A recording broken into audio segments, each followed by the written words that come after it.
On his first morning in Hafnarfjordur, Einar measured the road not with a surveyor's wheel, but with his breath. The air was colder than Reykjavik's, by a shade you felt in your teeth, and the wind carried the clean, bitter scent of moss rubbed raw. He stood on the shoulder of the mountain road, with his tripod and laser level aligning a red line over an uneven horizon of lava fields and scraggly birch. From here he could see the town's roofs like a scatter of slate pieces, the harbor pricked with the masts of boats, and beyond it the Atlantic, the gray that had raised him and named his childhood storms. The rock stood 20 meters upslope, a black tooth half buried in the earth rounded by time. When the sun pushed through gloaming clouds, the rock showed a sheen like oil, as if something beneath it breathed and sweated. Einar brought up the plan on the tablet, a pale rectangle inside his parka. "Sector C4, he said to no one. "Cut line through the boulder, remove, fill, compact. Close the curve, reduce the blind corner." He moved the laser's beam across the rock's flank, marking a cut. It was just geology, he told himself, an igneous leftover from an eruption long gone. As a child, he had learned the names of rocks before the names of gods: basalt, rhyolite, obsidian. His mother had filled a shoebox with pebbles and taught him to read their stories by weight and temperature, by the way light slipped off them.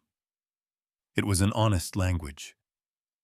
Einar Helgi, the foreman, climbed the slope toward him, his fluorescent jacket flashing against the moss. "You see the warning?" Einar followed Helgi's glove. Someone had tied a length of scarlet ribbon around a scrubby branch near the rock, a small flare in the gray light. Beneath it, nestled in moss, lay a smooth white stone, the size of a palm, etched with an unfamiliar rune. "Teenagers," Einar said more gently than he felt. "Or one of your men trying to spook the out-of-towner." Helgi grinned without humor. "Out-of-towner from Reykjavik, is it Hafnarfjordur, is 15 kilometers of superstition. It's a stone in the way of a safer road." Helgi's jaw worked like he was chewing something tough. "We'll do the job. But you should know the mayor asked me to take care. The grandmothers wrote a letter. The rock is, how do they say in English, dreaming with ears?" "Huldufolk," Einar said, letting the old word pass over his tongue, the way you open a window to let night out. He'd grown up with it, stories told by his grandfather, when the power blipped in winter and the house went dark and intimate. The hidden people who lived under rocks in lava tubes between raindrops and shadows, who were not so much invisible as uninterested in being seen. "We mark it respectful," Helgi said, lowering his voice as if not to wake the mountain. "We'll ask the elf seer to come smudge the site. Then the men will feel easier when we cut." "You don't believe it?" Helgi shrugged. "Belief is not the point, Einar. Morale is." They smudged. An old woman named Gudrun came with a sprig of juniper and smoke that smelled like the end of a long story. She touched the rock's pitted face and spoke in a language older than either of them, maybe older than Iceland itself. She wept once and laid her palms to the stone and laughed softly, as if someone told her a joke from the inside. "Ask permission, not forgiveness," she told Einar in English, her eyes watering from smoke or memory. She took his hand and turned it palm up, tracing the line that split his lifeline like a fork in a river. "You carry a stone with you," she said, "not in your pocket." "Work begins tomorrow," he said, not unkindly. He had meetings after. He had reports and numbers to produce and years of university behind him, and a father who had told him that belief was a kind of hunger the world would feed with whatever you offered it. Einar had trained himself to eat data. The first accident came before noon the next day. Gudni's excavator stalled 20 centimeters from the rock, despite a full tank and the brand-new battery they'd installed last week. As the engine coughed to silence a gust, rolled over the mountain, lifting grit and tossing it into the men's eyes. They stepped back, blinking. Einar watched fine dust collect in the excavator's cab, arranging itself on the seat in the shape of a handprint. By afternoon, the drill bit snapped clean in half. Jon swore and held the broken piece like a broken tooth. Heat stress, Einar said, kneeling the engineer, part of his brain taking notes. Torque, pressure, metal, fatigue. Even as another part, older and less articulate, watched cloud shadows slip over the rock's face like eyelids. The second day delivered a bruised foot, a glancing blow from a swinging bucket that should not have been swinging. The third day, a length of rebar slipped free and sliced open a tarpaulin that had been meticulously tied. The wind came up again only near the rock. The flags on the lower road hung limp. The ribbon in the scrub tree snapped a clean little sound like a violin string breaking. "It's nonsense," Einar said. He said it like a prayer, like a thing a man repeats until it becomes true. He was sleeping badly. Dreams came in which he stood in a fog that tasted like metal, and voices moved behind him, the skitter of laughter, the cadence of a lullaby. In one dream, he reached out, and his fingers met stone that flexed beneath the skin like muscle. In another, he opened his mouth to speak, and black water flowed out. By dusk on the fourth day, a group of townspeople stood by the temporary fence, grandmothers in wool hats, a pair of teenage boys sharing a bottle of orange soda, a father with a child on his shoulders holding a blue plastic shovel like a banner. They watched politely, and if their eyes drifted to Einar, it was with curiosity rather than blame. But he felt claimed like an errant son pressed on the shoulder by an entire village. He turned the tablet's screen so that no one could see the last email from Reykjavik delays unacceptable. Be decisive. He walked up the slope to the rock by himself after the men had gone. The light had gone thin and gold, and then leaked away entirely, leaving the polite gray of late evening. Hafnarfjordur's street lamps scalloped the far distance with halos. The rock was a silhouette. Einar put his palm to it. It was warm, though the mountain wind licked his wrist with a tongue of ice. "I'm asking permission," he said, and felt stupid and relieved at the same time, the way you feel when you admit a fear aloud. "Not for me. For the road. For the bus that won't have to make this blind corner. For the kids who won't flip into the ravine. For the ambulance that will arrive 3 minutes sooner." The rock did not answer, of course, but the wind shifted, and the new direction smelled like sheet metal and salt, and something else, juniper smoke, or the breath of winter. He might have gone home then. He might have chalked all the disruptions to poor planning and his own superstition creeping in through a crack. He might have recommended a reroute. But his job, his life had taught him that sometimes the world's solution was blunt. You cut. You remove. You compact. You build. At 2 a.m, the phone on his pillow vibrated, and he woke to Helgi's voice. Gudni's boy took the keys. He's at the site. He says he'll move the damned rock himself. Einar was up and dressed with the speed of a man who remembers an earlier life in which he slept in his boots. The road to the site unwound under his tires like a strip of dark ribbon, and then the headlights found the excavation equipment, the excavator's arm raised like the question of a giant. He killed the engine and listened.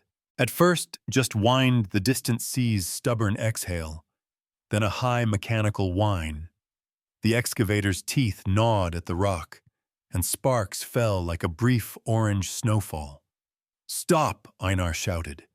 He ran up the slope and slipped, caught his balance with his palm on a cushion of moss, so soft, the night held it like a secret. The boy, 18-19, glanced down from the cab, startled. "They said, 'It's just a stupid story,'" he shouted over the shriek. "Then why are grown men crying over a rock?" He drove the teeth into the stone. the sound changed. Einar felt it more than heard it, a vibration that moved through the topsoil into his bones. The rock did not crack, did not crumble. It moved. It flexed slightly, as if it had decided suddenly to be something else. Light ran over its surface like the shimmer of a fish turning deep underwater. The excavator's coupler sheared. The bucket tore loose and fell missing Einar by a meter. It hit with a gong-like crash and rolled and settled at an angle like a dropped jaw. "Out," Einar said. His voice surprised him, calm and flint-hard. The boy hesitated, then climbed down, cheeks white with adrenaline. "I'm sorry," he said, but it sounded like he was apologizing to the night, not to Einar. "Go home," Einar said. "Tell your father I'll handle it." The boy ran. Einar stood alone with the hungry black shape and the teeth of the ravine below, jagged and patient in the dark. He touched the rock again, warm, the steady animal heat of a living thing. "Permission," he said, almost laughing at himself. "Please." The wind stopped. The air around him pressed in dense as wool. Fog slid in from nowhere, thickening in front of him, until he could see nothing but a soft, white wall. He breathed, and it smelled like new snow and old ash, and the sweetness of something flowering far underground. A shape moved in the fog, small and dark, and then another. He took a step backward, his heel finding the edge of the cut, and pebbles shivering into the ravine. A voice said, "Don't be afraid," from very near his shoulder. He turned. A girl stood at his elbow. No, he corrected himself, the impulse to make her ordinary as strong as a habit. A young woman, perhaps his age or younger, hair, the color of basalt, wet by rain, eyes shifting shades like sea glass. She wore something that was not modern clothing, exactly, and not old-fashioned, either woven, and it made the air around her seem slightly more focused, as if the fog deferred to the texture. "Are you Gudrun's granddaughter?" Einar asked, because human questions reached his lips first. "I am called Loa," she said, as if accepting his compromise. "You are Einar the builder." He almost corrected her engineer. But he heard his father's voice, the weight of a word that had built cathedrals and roads and stories. He nodded. "This is our gate," she said, and laid her hand on the rock. Her hand disappeared for a second, swallowed by stone as though it were water, then reappeared. Einar gasped, despite himself. "Trick," he said softly, and hated the smallness of the word. "Trick." She tasted it, then shrugged. "We have other words. Mid, which is a between place. Yul, a shelf we rest on when the distance is long. This one opens when there is fog, and when permission is asked, without teeth in the asking." "You heard me. We heard you before you were born." She tilted her head.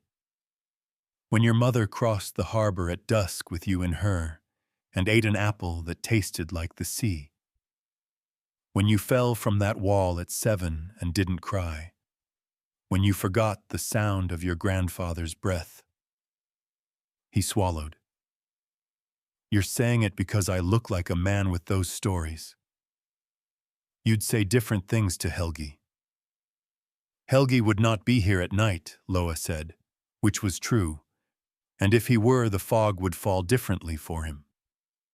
He looked at the rock, whole and impossible. "I can't." He gestured to the road, cut the taped lines, the stakes with their little fluttering flags. "If I reroute, the town screams. If I don't, the town screams. If I try to move this, my men get hurt. If I leave it, my bosses."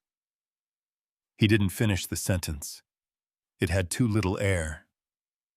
Loa's eyes paused on him. "You want a permission that looks like a permit.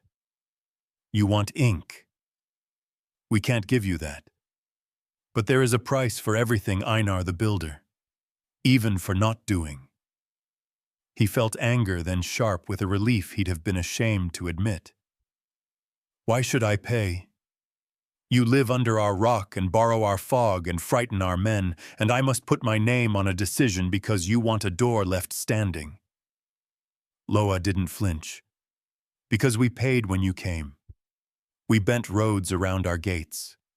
We moved our cradles into walls you call lava tubes.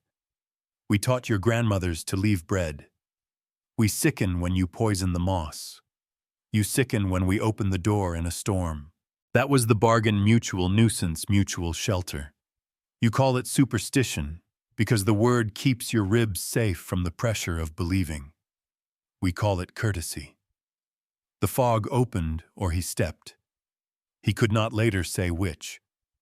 He found himself walking beside her, not on the road, but on a path that threaded through lava like a line thrown by a steady hand. The fog thinned and thickened in pulses as if it were breathing. He smelled water. Ahead, a glow pooled around low houses that were not houses, but outcroppings with windows, and not windows either, but clearings where the fog had learned to be glass. We insist on certain arrangements, Loa said, almost apologetic, as if hosting an awkward dinner. Our spaces are our own and also yours, if you can bear what is between. He could bear it. He told himself this. He tried to name things the way he'd been taught to name rocks: basalt, pumice, tuff. He failed, and the failure was sweet. Children ran past them laughing, and their laughter sounded like sheep bells more than like human throats. An old man sat on a stone and carved a flute from a branch that looked like a piece of driftwood, which was wrong because they were far from the sea. A woman drew water from a well that glowed with a soft light, as if moon fragments floated at the bottom. The town was not large. It did not need to be. They really will be safer if the blind curve is gone, Einar said into the quiet, and felt foolish again. He'd wanted to show he could hold two truths in one mouth. Yes, Loa said. So you must draw the road that misses the gate. She looked at him, a frank, assessing gaze that made him stand up straighter despite himself. You are clever. There is a way. There's a ridge, he said, thinking out loud, the engineering part of him grateful for a thing it could bite. If I move the cut another 100 meters, the grade increases beyond spec. We could carve an S and reduce speed. It will cost. That is your currency, Loa said. Our currency is favor. She touched the rock again, lightly. The people like you better when you spend your own. They reached a house with a door. It was a real door, wood and iron, the kind of door that could outlive its maker. She opened it, and the smell of bread and animal fat, and some herb he could not name, ling, maybe, unfolded. He stepped inside. He had never been in a place that felt so much like the inside of a story, and so much like home. Do you always bring strangers? He began. You asked permission. Loa said simply, and they sat at a carved table, and she poured him something that steamed like tea and tasted like the space between wakefulness and sleep. He couldn't count how many people came and went through that small room, each a simultaneous echo and contradiction of the last. An old woman with hair the color of straw under snow. A child with knees skinned raw who solemnly offered Einar a pebble and then took it back as if that had been the gift. No one asked for his story, which was good because he was not sure how he would have told it. Loa's mother or aunt or nothing so human brought a loaf and tore it open with her hands, and steam rose like a blessing. You'll route the road differently, she said, not a question. There will be a fight. Yes. You'll need allies. This town has a long memory and a short temper. We have the opposite. Loa smiled at that, a quick private spark of humor that made Einar want to write it down in the margins of an important document. He said, I need to show them numbers. Show them a story, Loa's mother said. Bring their grandmothers. Bring the boy who stole the keys. Bring someone who has stood too long in sorrow. Sorrow. Someone who has lost a child. To a road, she said, and the room went quiet in a way that didn't feel empty. There are too many. I only have authority, Einar said. I don't have charm. You have breath, Loa said, and a mouth to use it. She stood, and the room loosened around them as if a stitch had been taken out of a hem. Come. It is best if you go before dawn. We do not like to return people to their cars in full daylight. It makes them think they could have walked here alone. He followed her out. The fog had thinned further to reveal the outline of the rock from the inside, a curve like a shoulder, a seam like a smile pressed narrow. She placed her hand on his chest over his heart, and he felt the heat of his own body amplified like the warmth of a hand on a radiator. You'll come again, she said. But it had the feeling of a test, as if she wanted to know if he would say yes because it was easy or because it was hard. If I can, he said, if there is still a door. She nodded once and then stepped aside, and he stepped forward, and darkness rose like a well around him, and then broke like a wave. He was standing on the slope by the road, his boots cold, the excavator arm a black question mark against a paler sky. He looked at his hands as if they would carry fog. They were ordinary hands, reddened by wind. Helgi's truck turned the corner below and groaned up the slope, and Helgi's face puffy with sleep hair, in revolt under a cap stuck out of the window. You all right? Helgi called. Yes, Einar said, and it was true in ways he could not catalog yet. The thing about a plan is that once you make it, it exists in a space between stubbornness and faith. Einar took his to the town hall the next day, with the weariness of a man who had slept 2 hours and the brightness of a man who had swallowed a star. He had drawn a new line in red marker over the satellite image, an S that would slow the traffic and skirt the rock. He had run numbers at 3 a.m, soil types, compaction percentages, cost overruns inflated gently to make the real contingency palatable later. The meeting room smelled of old coffee and fresh wool. The mayor, a thick-set man with fine hands, sat at the front beneath a wall-sized aerial photograph of Hafnarfjordur, half town and half lava field. The grandmothers had come. So had the father with the blue shovel child. Gudrun sat with her chin tipped up like a general.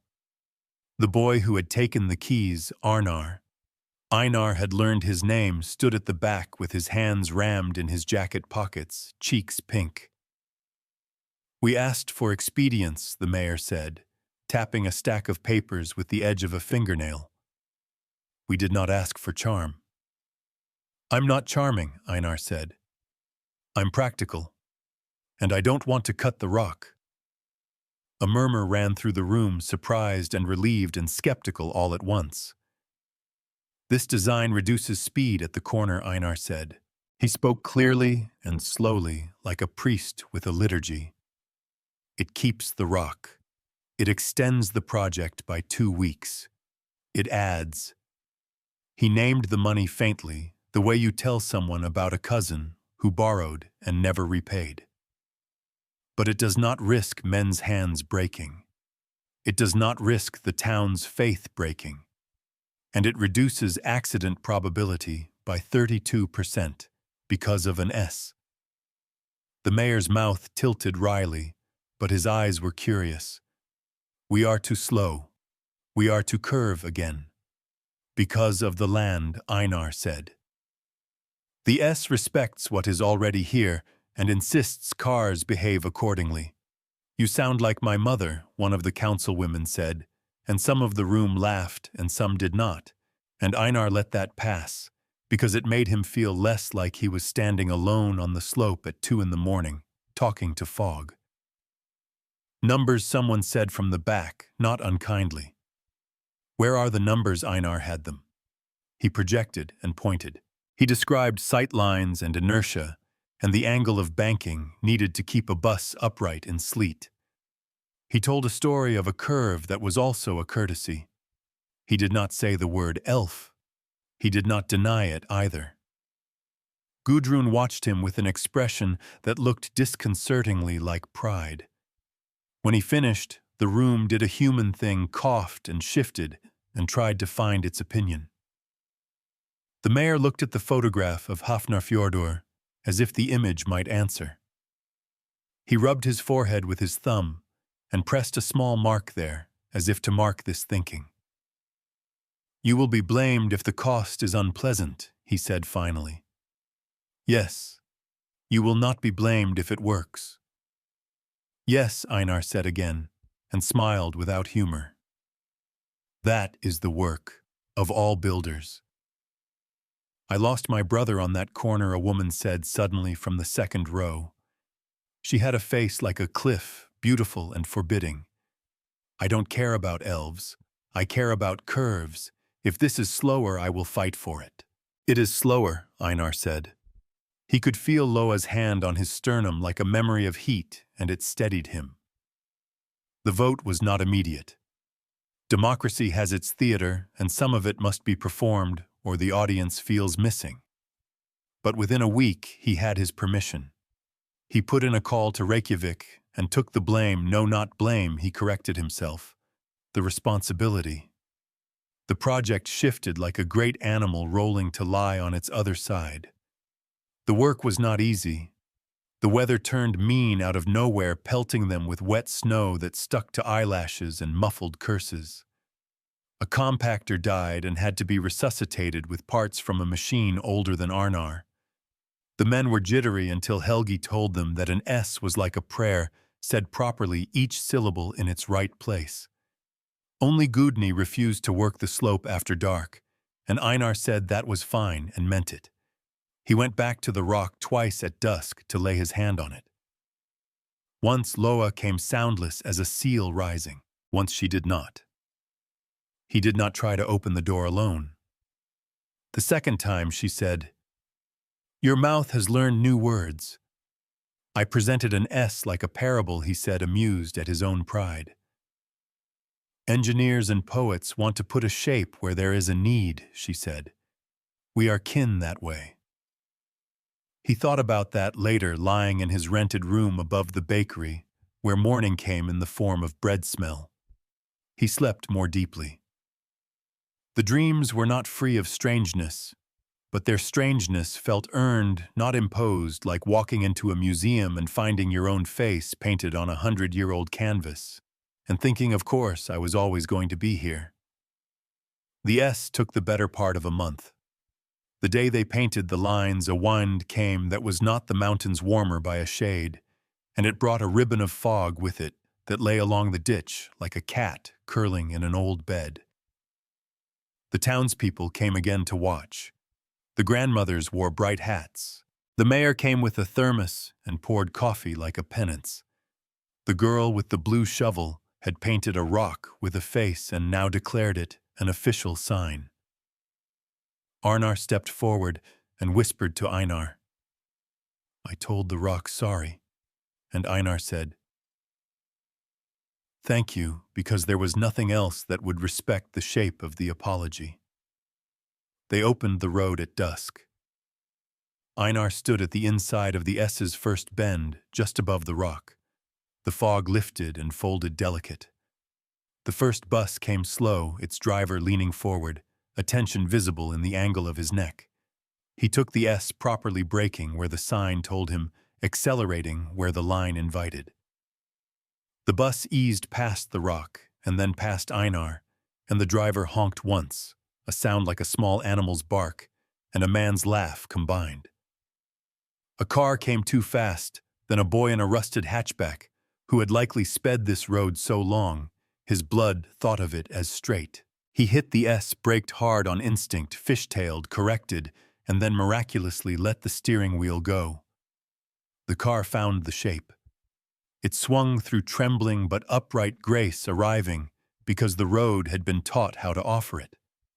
The boy whooped out the window and then ducked, embarrassed, when he saw the mare. The town laughed, and the sound remembered loss even as it parceled out relief. That night, Einar walked up alone as the town's lights pulsed and dimmed and drifted into their private constellations. He laid his hand to the rock. He did not expect anything. He wanted very much and wanted nothing at all, the one desire away of not bruising the other. "You came," Loa said. He didn't startle. He turned like he had just heard his name called from another room. "You said I would," he said. "I hoped." She studied his face and he tried to keep it open. "The S is kind," she said. "I drew it because it was possible." She nodded. "You drew it because you are the kind of person who wants to be able to live with his own face." He smiled at that tired and cracked around the edges. "Will you show me again?" he asked. She hesitated, not teasing, but weighing. "Not tonight," she said. "Tonight the door is for our dead." He looked at the rock properly then. He saw the subtle difference, the way its surface seemed to drink the starlight, instead of reflect it, how the air around it had the texture of a held breath. "You open it for them. They pass more easily with fog," she said softly. "We are the ones who tend thresholds, Einar. That is what we are for." He thought of the S, then the sweet shape making its careful gesture across the mountain's shoulder, and something in him that had been locked since his grandfather's burial, no since a boyhood fall, since an apple, since a dull grief like a nail in the heel shifted. "Is there always a price?" he asked. "There is always an exchange," Loa said. "A road for a road. A breath for a breath. I didn't give you anything in return for the way in. You gave me the taste of a winter apple," she said, and he felt heat flood his chest again, a small, foolish joy. "And you gave the town a curve it didn't know it wanted. And you," he asked, surprising himself, "what do you want?" She tilted her head as if listening to a sound deep in the rock. "To keep doors," she said. "To meet a man who knows that this is a task and not a narrative arc leading to a kiss." He laughed, startled into it. "Unromantic." "Exact," she said, "with the exactness of moss and pressure and time." They stood in silence, which was not empty. Down in town, someone played a fiddle notes, stepping carefully over stones. A fox barked twice. The northern sky, not yet winter dark, wore a smear of luminescence like the promise of aurora. "Will anyone know?" he asked at last. "About you, about this. Enough, will," she said, "because you will not say our name and you will not deny us. You will talk about curves the way a man talks about choosing to be kind when he could be efficient. It's close enough." "Permission," he said again, because the word had begun to mean something else.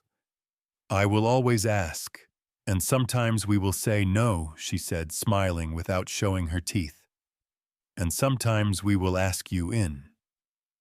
He wanted to ask if he could bring someone one day, his mother whose breath had begun to go out of her like a tired tut. Gudrun, who had wanted, he realized, less to smudge than to be remembered. He did not ask. "You cannot hoard a threshold." "Good night, Loa," he said. "Good night, Einar the builder." He walked back to his rented room on legs that remembered the S's rhythm. In the morning, he would send the final report to Reykjavik with his numbers, and he would take the train of the mayor's cautious gratitude like a pleasant burden. He would drink coffee too strong and too dark, and eat bread with butter that tasted like the inside of a bell. He would look at his hands and think, "This is what it feels like to have them back." And somewhere under or within or beside the road, a town would wake and its doors would open in fog, and its children would run laughing through a curve that had been drawn for them without their knowing. The rock would hold its heat. The dead would pass through. The road would hold the cars. The world would go about its business of exchanging breath for breath, curve for curve, permission for care. Einar kept coming back. Not every night, not even every week. Too often, and a man mistook the threshold for the room. But sometimes he brought his compass and his level, and sat near the rock and sketched curves on paper that had nothing to do with asphalt curves of weather systems, of griefs, of the way a woman's laugh can change a room's barometric pressure. Sometimes when the fog lay right, Loa stood beside him and said nothing for a long time, and then something small and exactly right. Once when the aurora finally came in winter with its green silk unrolled, he found her already watching her face lit in a way that made it impossible to tell if the light came from sky or stone or her own particular heart. He wanted then, in a sudden bright helplessness, to put his mouth to hers, to make a story where there was work. He didn't. The wanting was its own door. He kept it. What is the word he asked for the place between a yes and a no, she thought. Millie. Between. Or bid. Waiting. Or perhaps. And she smiled. He laughed then aloud with his whole lungs, and the sound ran down the mountain and into the town, and startled a sleeping dog into barking twice, and a man into turning in his bed and touching his wife's shoulder without waking. When the snow finally covered the road in a clean white that blanked all decisions for a while, the S stuck out like a question stitched in. The plows came and traced it carefully. Drivers slowed without thinking. The rock held its heat under its white cap. And on a night when fog rose like breath from stone, a door opened for someone whose time had come to leave, and Loa stood with her hands on the rock, and Einar stood with his hands by his sides, and both kept their tasks with the quiet competence that makes a world. If you asked him years later when his life turned, he would say on a mountain above Hafnarfjordur, when the fog took his breath and gave it back. If you asked him what he built that he was proudest of, he would not say a bridge or a tram line or a seawall. He would say a curve that asked people to be gentle and a decision that remembered a door. And if you asked what the price had been, he would smile and say, an exchange, and you would not understand, not fully, unless you had once laid your hand on warm stone in cold air and felt it flex under your palm, and then gone home and slept like a forgiven child.